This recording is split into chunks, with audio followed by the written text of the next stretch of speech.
சேனலை சப்ஸ்கிரைப் பண்ணாதவங்க சப்ஸ்கிரைப் பண்ணிக்கோங்க. சிறுகதைக்கு ஆசை சீரியல் நியூ ப்ரோமோ என்னென்னு பார்க்கலாம். ரொம்பவே சந்தோஷமாக இருக்காங்க சீதாவோட வீட்டில் எல்லாருமே. அதுக்கப்புறம் முத்தோட அம்மாவும் அண்ணாமலை எல்லாருமே கல்யாணத்துக்கு போயிருக்காங்க.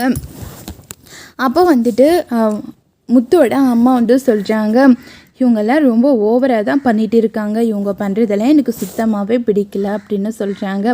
உனக்கு பிடிச்சா என்ன, பிடிக்கலனா என்ன விஜயா, இது அவங்க வீட்டோட கல்யாணம், அது மட்டும் இல்லை நம்ம வீட்டோட கல்யாணம் அப்படின்னு சொல்லி நம்ம எடுத்து எல்லா வேலையும் செஞ்சுருக்கணும். ஆனால் நீ எங்கே அவங்க நல்லா இருப்பாங்களா, இவங்க நல்லா இருப்பாங்களா அப்படின்னு சொல்லிட்டு அதை பற்றியே யோசிச்சுட்டே இருக்கேன். மற்றவங்கள பற்றி யோசிக்கிறத விட்டுட்டு எல்லாரும் நம்மளோட குடும்பம்னு கொஞ்சம் யோசிச்சுப்பார், அப்போ தான் நம்மளுக்கும் எல்லாரும் இருப்பாங்க கடைசி வரைக்கும் அப்படின்றாங்க.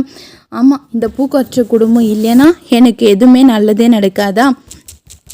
நீங்கள் வேணுன்னா அது உங்கள் குடும்பம்னு நினச்சி வச்சுக்கோங்க. என்னால் என்றைக்குமே இந்த குடும்பம் என் குடும்பம்னு ஆகிடாது. இவ என்ன லட்சமாக வச்சுருக்கா, இல்லை கோட்டேஸ்வரியா என் குடும்பம்னு சொல்லிக்கிறதுக்கு?